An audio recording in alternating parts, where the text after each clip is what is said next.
call Agnes Alaba, the Director and the Team Leader of the Directorate of Geological Survey and Mines of Uganda, which is under the Ministry of Energy and Mineral Development.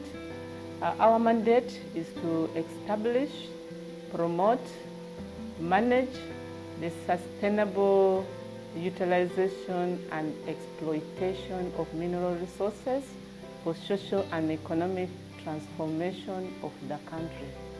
As we celebrate these 100 years of geological survey, I would like to extend my gratitude to all our stakeholders, our development partners, the investors, other government ministries which has stood with us through this 100 years of journey, and I welcome you to our story. Uganda is one of the mineral-rich countries in sub-Saharan Africa. While the bulk of these minerals are yet to be commercially exploited, the sector has attracted significant activity throughout the years. Indeed, Uganda's mining story can be traced to pre-colonial times but gained momentum in the early 1990s. The early days of commercial mining. Commercial mining was recorded way back in 1922 with beryllium in southwestern Uganda and wolfram in 1933. In the 1950s, the Kilembe copper mine was developed and it became the country's largest mine. The 1950s and 1960s era was an important phase for the mining sector in Uganda. At the time, mining was contributing 30% to the total exports of the nation. At independence, the copper cobalt from Kilembe in Kasese accounted for 5% of the value of Uganda's exports, and the mining sector generally performed modestly. These fortunes gradually dropped over the years to its current contribution of less than 1% to GDP due to a number of factors. Sector bolstering interventions. Key steps have been taken over the past 30 years to prioritize the development of the mineral sector, including acquisition of geoscientific data, legal and regulatory reforms to promote investment in the sector.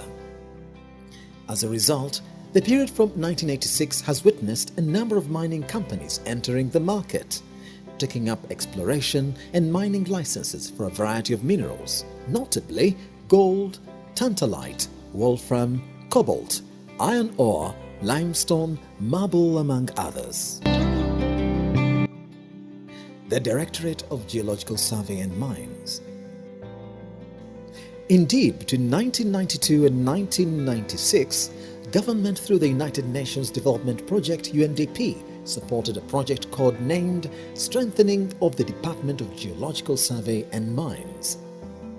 The department, which has since evolved into a directorate, that is, the Directorate of Geological Survey and Mines, is part of the Ministry of Energy and Mineral Development, today mandated to establish, promote the development, strategically manage and safeguard the rationale and sustainable exploitation and utilization of mineral resources for social and economic development.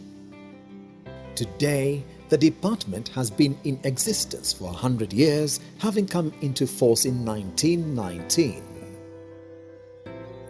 Sector's critical developments. Over the years, the sector, superintended today by the Directorate of the Geological Survey and Mines, initially a department, has witnessed major developments including the overhauling of the 1964 Mining Act and the enactment of the new Mining Act 2003 together with the Mining Regulations of 2004, acquisition of modern scientific and rehabilitation of infrastructure at the Department of Geological Survey and Mines, production of detailed maps of the mineral resource endowments covering 80% of the country. Geothermal.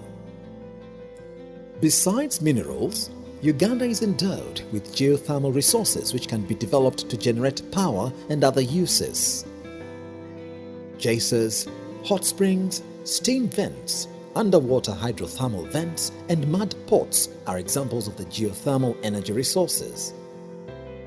This natural heating can be used for drying agricultural crops, fish farming, and in health spurs, among others.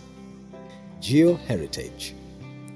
The Directorate of Geological Survey and Mines is charged with identifying potential geosites or geoparks as potential tourism attractions. Designating these sites is an effective way of protecting and enhancing our geoheritage while also stimulating socio-economic development around the country. Sempire Hot Springs in Semuliki National Park, Amabere ga Nyinamwiru in Fort Portal, Lake Bunyonyi in Kabale are examples of these important sites. Investment outcomes. The investment by government and its partners such as the UNDP, the World Bank, Africa Development Bank and the Nordic Development Bank in critical areas of the mining sectors have produced great dividends over the last 30 years. Key among these is the fact that the mineral licenses generally increased from less than 50 licenses in the 80s to a peak of 873 licenses in 2013 to the current total of 675 licenses. Despite the achievement over the years, large-scale mining still accounts for less than 1% of Uganda's GDP. Mineral production remains dominated by artisanal and small-scale mining operations, which account for 90% of national production and employ directly over 200,000 Ugandans and indirectly over 1 million Ugandans.